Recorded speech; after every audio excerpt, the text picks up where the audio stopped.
a csillag tündöklik, a hegytől 3 arasznyira, se a földön, se az égen, lebeg átkozott középen.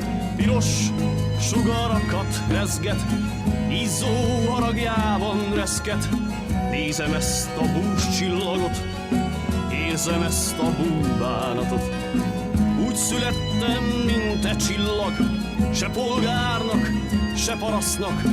A föld színén, az ég alján, kettő között megakadván. Által úton, se itt, se ott. Nézem az árva csillagot. Since Transylvania is historically multicultural part of land in Eastern Europe, we would have Romanians, Hungarians, ethnic Germans living together for like the past 500 years or so. That means that each community has kept to its own identity, and this means identity as religion as well, in fact. So what happened during the Reformation, when the Protestant churches separated from the Vatican and the Catholic Church, is that that only happened to the ethnic German, ethnic Hungarian people of the region. Transylvania, for sure, is one of the most important places where Unitarianism was formed. Of course, Poland is as important as Transylvania, but on the 16th century, it would be kind of a silly thing to talk separately about the Polish anti-Trinitarianism, about the Polish Brethren, and about the Transylvanian anti-Trinitarians. Back in those days, Transylvania, as an independent principality, was able to host all the heretics who have been kicked out from their own countries. So we had many theologians who came from different countries such as Italy, Switzerland and Poland. The best period of, or the golden age of the Hungarian Unitarianism was, of course, the 16th century, few years under the reignship of John Sigismund, or János Zsigmond, the first Unitarian king in the history. At that point we can talk only about anti-Trinitarianism, which evolved then into Unitarianism. The Unitarians here in Transylvania were led by Francis David, Giorgio Biandrata, also having a very intense correspondence with the Unitarians or Socinians in Poland. Francis David was the superintendent or the bishop of the forming or the newly formed Calvinist church in 1564, and he was appointed as a court chaplain or court preacher by John Sigismund. Of course, John Sigismund has his advisors. One of his advisors was Giorgio Biandrata, an Italian physician, and he played also a crucial role in developing the Polish and Hungarian or Transylvanian Unitarianism. So after Francis David was appointed as a court preacher, he had more chances to talk with the ruler and to convince the ruler about his new ideas, his new thoughts about the Holy Scripture and the whole process of Reformation. You know, back then, I guess it was very different than today.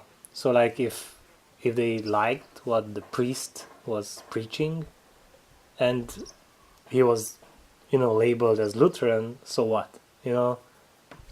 And he became Lutheran, and then as the Reformation progressed, then one morning he woke up and he said, you know what, I'm a Calvinist.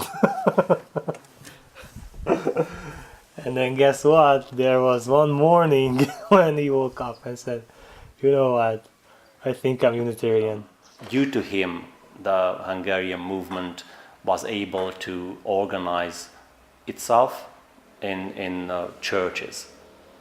As a bishop or as a superintendent, Francis David had the authority to visit the parishes, the different churches, and to supervise the ministers. So this is how Unitarianism, the Hungarian Unitarianism, spread so quickly all over Transylvania and Hungary. With the death of John Sigismund, the community lost its biggest ally, and the time of oppression began. The 17th century was, through the 17th century, the country was ruled by Calvinist rulers, princes, and they really not sympathized with Unitarians. So the Unitarian community had to step back. Although in the 16th century, or in the middle of the 16th century, exactly by the 1570s, the Unitarian community was the largest in Transylvania. In the 17th century it shrank and it became a very small community. And for 300 years it was we Unitarians were like not really Unitarians. Like everything, there was a saying that Unitarians say something but they think something else. It's quite a miracle that how can you survive 300 years pretending that you are not exactly what you are. You're a Unitarian, but you know, very Christian, almost Trinitarian, not allowed to edit books or something, and still survive. Our second best time as an institution, as a community, came in the second part of the 19th century, after the revolution in 1848 and 1849.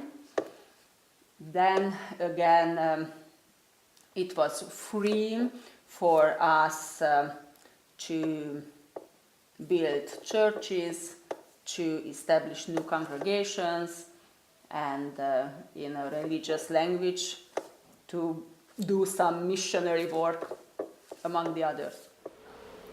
This is the time when Darwin wrote about evolution, and it seemed that everything will tend towards a Unitarianism, a liberal, non-dogmatic faith.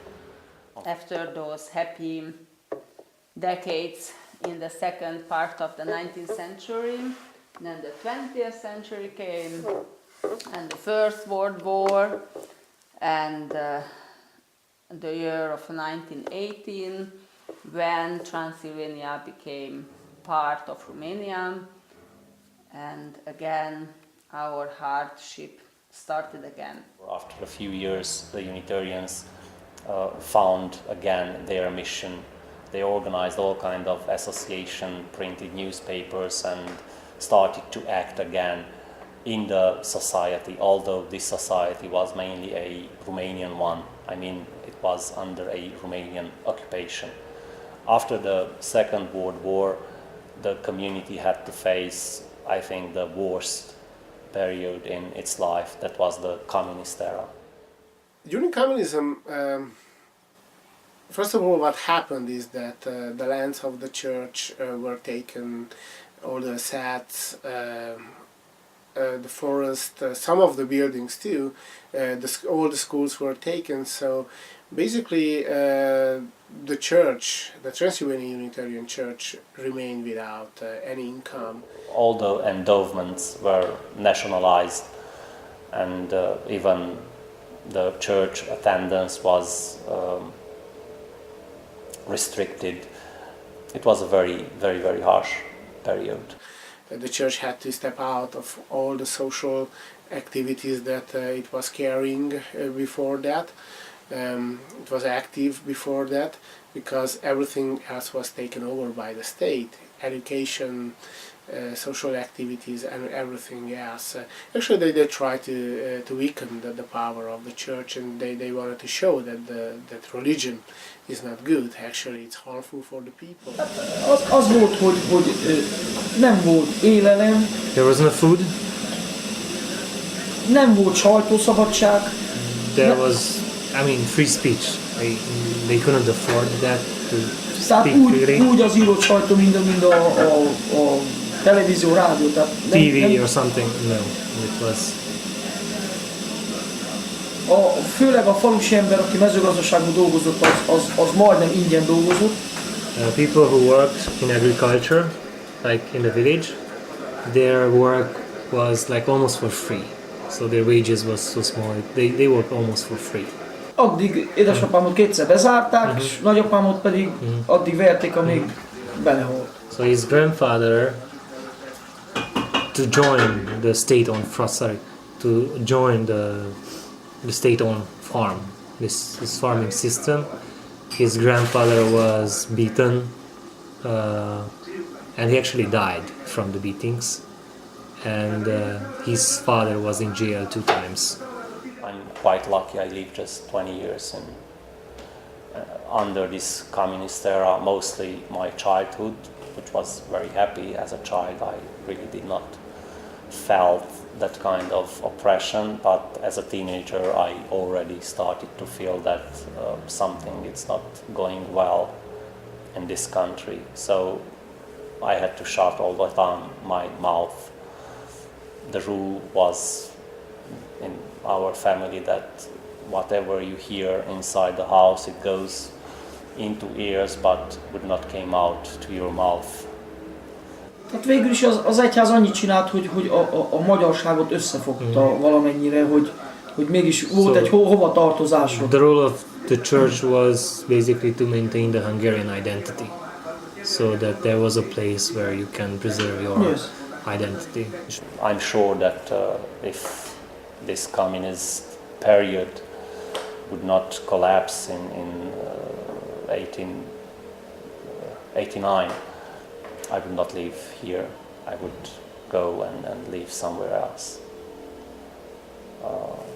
All my classmates left the country. I graduated in 86.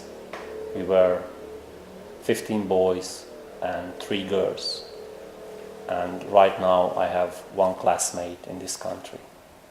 There was a huge change considering the population of our congregations. Back in the 1960s, most of the Unitarians, almost 2/3, maybe 3/4, were living in rural areas. And throughout this process of industrialization, a huge change happened. And right now, we have to face this situation because where we are losing a lot of members are the towns, the cities. After 1989, after our revolution in December, our main hope was to, as an institution, to get back as much as possible from the Romanian government.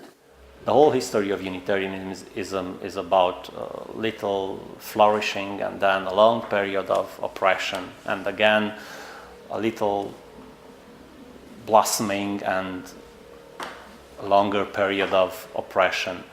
It's the game of survival.